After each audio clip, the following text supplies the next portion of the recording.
Hello people, మన ఛానల్లో మనం ఫాలోయింగ్ ఇంటూ యువర్ స్మైల్ని ఎక్స్ప్లెయిన్ చేసుకుంటున్నాం.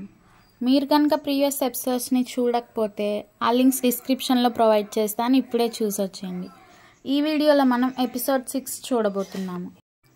ఎపిసోడ్ స్టార్టింగ్లో హీరోయిన్ నైట్ అంతా కూర్చొని గేమ్ ఆడుతున్నట్టు చూపిస్తారు. టీమ్మేట్స్ అందరూ పడుకున్నారు, కానీ హీరోకి మాత్రం నిద్ర పట్టదు. ఫోన్ ఆన్ చేసి టాంగ్ యావ్ కాంటాక్ట్ ఓపెన్ చేసి చూస్తే ఇంకా ఆన్లైన్ అనే చూపిస్తుంది. టైం చూస్తే మార్నింగ్ 5:15 అయి ఉంటుంది. హీరో లేచి కిందకి వచ్చి చూస్తే హీరోయిన్ ఇంకా గేమ్ ఆడుతూనే ఉంటుంది. నువ్వు నైట్ అంతా గేమ్ ప్రాక్టీస్ చేస్తూనే ఉన్నావా అని హీరో టాంగ్ యావ్ని అడుగుతాడు. ఆమె సైలెంట్గా ఉంటుంది. హీరో తన చేతితో హీరోయిన్ కళ్ళు మూసి నువ్వు బాగానే ఉన్నావని చెప్పావు కదా అంటాడు. హీరోయిన్ సమాధానంగా నేను అబద్ధం చెప్పాను, నేనేమీ బాలేదు అని ఎక్కి ఎక్కి ఏడుస్తుంది. హీరో ఆమె తల మీద చెయ్యి వేసి లిటిల్ లయర్ అంటాడు. జెడ్జీడీఎక్స్ ప్రాక్టీస్ మ్యాచ్ ఓడిపోయిందని ఆన్లైన్లో ఎవరో పబ్లిష్ చేస్తారు. కొంతమంది హీరోయిన్ని తిడుతుంటే ఇంకొంతమంది ఒక్క ప్రాక్టీస్ మ్యాచ్ ఛాంపియన్ ఎలా డిసైడ్ చేస్తుంది అని కామెంట్స్ పెడతారు. ఆన్లైన్లో ఈ విషయం చాలా ఫాస్ట్గా స్ప్రెడ్ అవుతుంది.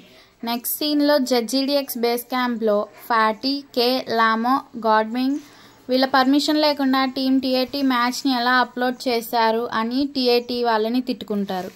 మేనేజర్ జియారు ఈ డాబింగ్తో ఆడుకుంటూ వాళ్ళకి ఇలా చెప్తాడు.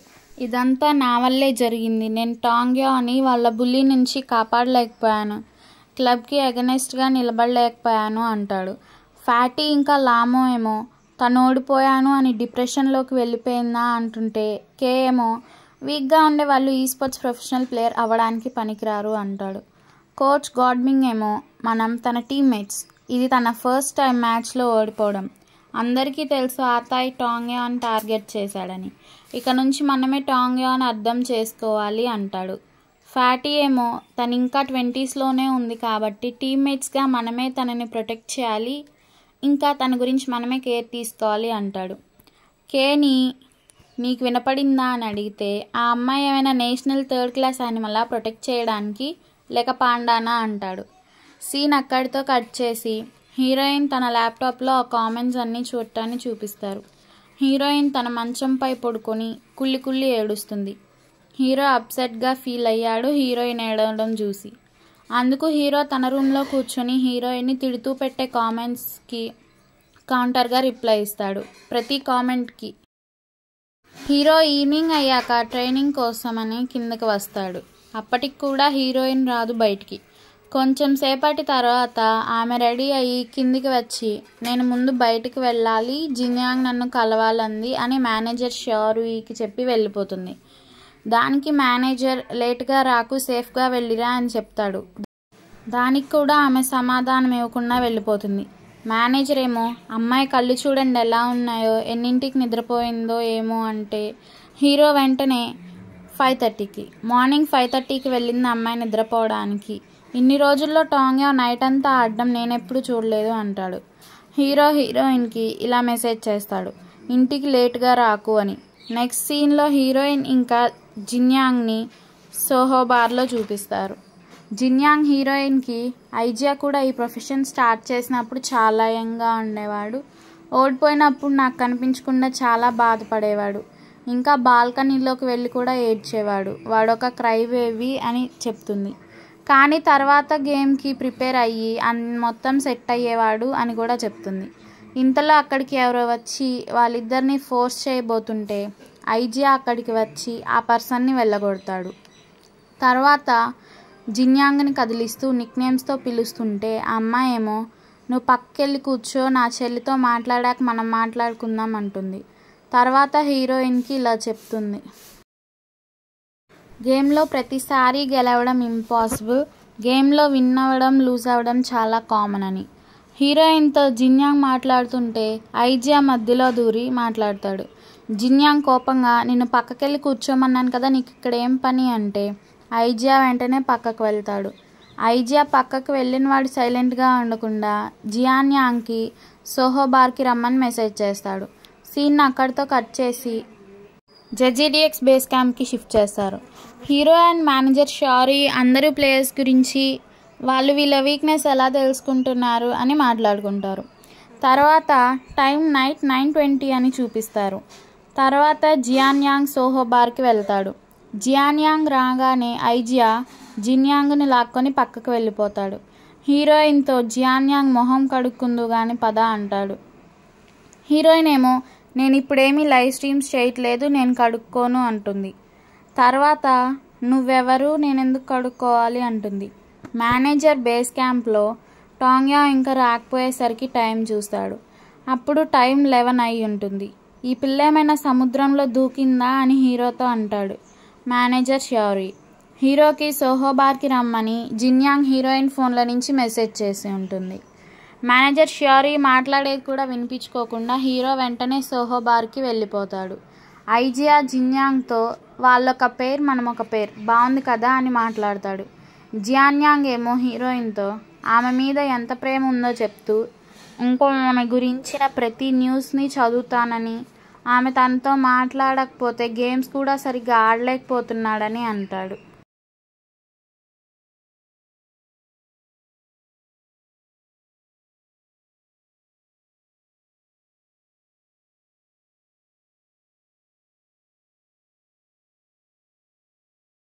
హీరోయిన్ అవేవి పట్టించుకోకుండా తాగుతూ కూర్చుంటుంది. హీరోయిన్ తన ఫోన్ వెతుక్కుంటుంటే జిన్యాంగ్ ఇదిగో నీ ఫోన్ అని ఇస్తుంది. హీరోయిన్ ఫోన్లో ఐఎమ్ యువర్ గ్రాండ్ ఫాదర్ అనే అకౌంట్ వాళ్ళు పెట్టిన కామెంట్స్ అన్నీ చూసుకుంటుంది. ఆ అకౌంట్ హీరోదే. హీరోయిన్ని డిఫెండ్ చేస్తూ తన కామెంట్స్ పెట్టుంటాడు. జియాన్యాంగ్ ఆ ఫోన్ లాక్కొని నేను నిన్న ఇంటికి తీసుకెళ్తాను రా టాంగ్యా అని అడుగుతాడు. హీరోయిన్ ఏమో జియాన్యాంగ్ని నీకు నా గురించి అసలు ఏమీ తెలీదు అంటూ తాగినదంతా వామిట్ చేసుకుంటుంది. హీరోయిన్ తాగిన మత్తులో జిన్యాంగ్ని హక్ చేసుకొని అమ్మ నా పన్ను ఊడిపోయింది అని చిన్నపిల్లలాగా మాట్లాడుతుంది. జిన్యాంగ్ ఏమో పైన పన్నా కింద పన్నా, పైనదైతే నిద్రపోయేటప్పుడు దిండు కింద పెట్టుకో అని చెప్తుంది. హీరో అక్కడికి వచ్చి చూస్తాడు.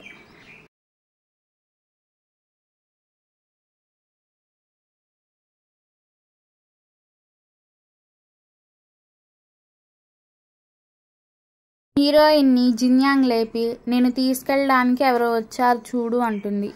హీరోయిన్ కళ్ళు తెరిచి చూస్తే హీరో కనిపిస్తాడు.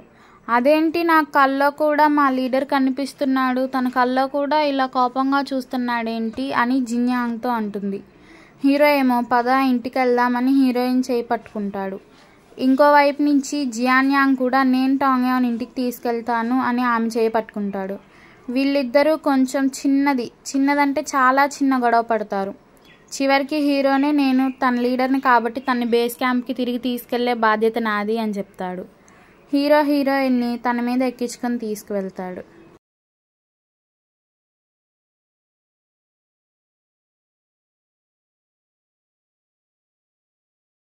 దారిలో హీరోయిన్ కాళ్ళ నుంచి షూ జారిపోతుంది. హీరో వెళ్ళి ఆ షూని తెస్తాడు. హీరోయిన్కి మంచి పాఠం చెప్తాడు విన్నింగ్ అండ్ లూజింగ్ గురించి. హీరోయిన్ ఏమో నాకు సెల్ఫ్ ఎస్టీమ్ లేదు అందుకే నేను ఏడ్చాను, గేమ్ ఓడిపోవటం వల్ల అయితే కాదు, నాకు ఆ క్యారెక్టర్ ఒక నమ్మకం, ఇప్పుడు నేను ఆ నమ్మకాన్నే కోల్పోయాను అంటుంది. హీరో ఏమో మళ్ళీ కొత్తగా నమ్ము, నువ్వు గెలుస్తావని మళ్ళీ నమ్ము అని చెప్తాడు. హీరో హీరోయిన్ని తీసుకొచ్చి బేస్ క్యాంప్ దగ్గర ఉన్న ఒక బల్ల మీద కూర్చోబెట్టి నువ్వు తాగావని తెలిస్తే షారు నిన్ను ఖచ్చితంగా తిడతాడు, నువ్వు ఇక్కడే ఉండు, నేను వెళ్ళి మెడిసిన్ తెస్తాను అంటాడు. హీరోయిన్ ఏమో నన్ను ఎవరన్నా వచ్చి తీసుకెళ్ళిపోతే అంటుంది. దానికి హీరో నిన్నెవరు తీసుకెళ్లరులే అంటాడు. హీరోయిన్ ఏమో అయితే సరే నేను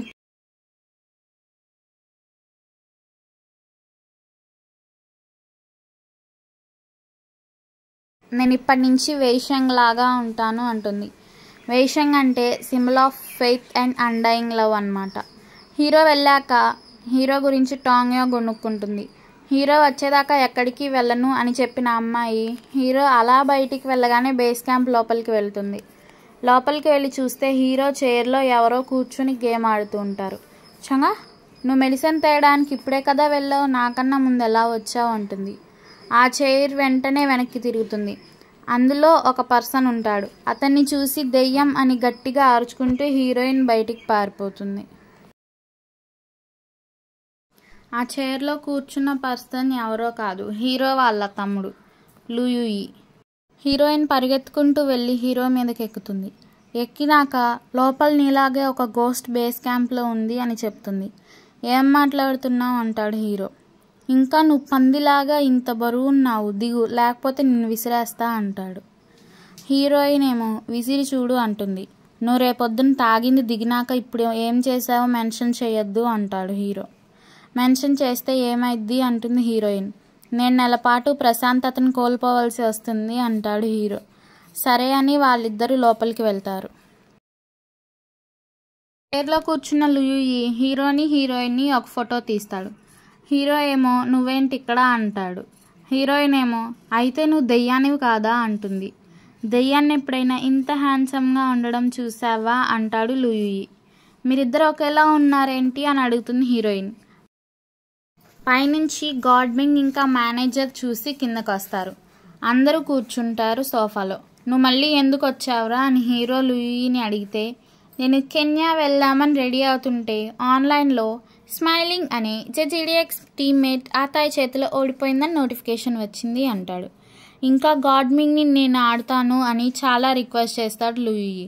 మేనేజర్ ఏమో నువ్వు చాలా లేట్ చేసేసావు, ఆల్రెడీ మేము కొత్త మిడ్ని అడ్మిట్ చేసేసుకున్నాము అంటాడు. దానికి లూయూయి నేను బ్యాన్ అయ్యాను, ఇప్పుడు నా బ్యాన్ తీసేశారు, అందుకే మళ్ళీ వచ్చాను అంటాడు. హీరోయిన్ ఏమో నిన్ను బ్యాన్ చేశారా, ఓ నాకు చాలా సంతోషంగా ఉంది అంటుంది. హీరో ఏమో నువ్వు ఇక్కడి నుంచి తిరిగి వెళ్ళిపో అంటాడు.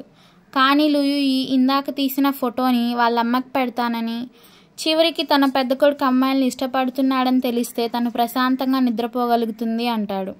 ఇంకా మీరు ఈ అమ్మాయి మీద నమ్మకాలు పెట్టుకోకండి, నాలాంటి మంచి సబ్స్టిట్యూట్ ప్లేయర్ మీద నమ్మకాలు పెట్టుకోండి, నాలాంటి వాడిని ప్రిపేర్ చేయండి అని వాళ్ళకి చెప్తాడు. హీరోయిన్ హీరోతో నేను నేషనల్ ఛాంపియన్షిప్ ఆడతాను, నేను సబ్స్టిట్యూట్గా ఉండను అని పిచ్చిదానిలాగా వాగుతుంటే మేనేజర్ ఎంత తాగావు టాంగా అని అడుగుతాడు. దానికి హీరోయిన్ నేనేమీ తాగలేదు, నేను ఐస్ టీ మాత్రమే తాగాను అంటుంది. తర్వాత మేనేజర్ హీరోని అడుగుతాడు. హీరో దానికి ఆన్సర్ చెప్పేలోపే హీరోయిన్ తన ముక్కుని హీరో షర్ట్కి పూస్తుంది. హీరో ఆమెకి టిష్యూస్ తీసిస్తాడు. టిష్యూస్కి తుడిచినా కూడా మళ్ళీ అది హీరోకే ఇస్తుంది. హీరో లూయికి ఇలా చెప్తాడు, ఆల్రెడీ మా టీమ్మేట్లో ఒక పిచ్చి పిల్ల ఉంది, మళ్ళీ ఇంకొక పిచ్చోడు మాకు వద్దు అని చెప్తాడు. ఇంకా నువ్వు వేరే టీంలో వెళ్ళి ట్రై చేయొచ్చు కదా అంటాడు. హీరోయిన్ అందరికీ అంటే గాడ్మింగ్కి, మేనేజర్కి, ఇంకా లూయికి తను చీమిడి పూసి వాళ్ళకి ఆ టిష్యూస్ ఇచ్చి ఫేర్వెల్ అయిపోయింది బాయ్ బాయ్ అని అక్కడి నుంచి వెళ్ళిపోతుంది. వాళ్ళందరూ తలలు పట్టుకుంటాన్ని చూపిస్తూ ఈ ఎపిసోడ్ని ఎండ్ చేస్తారు.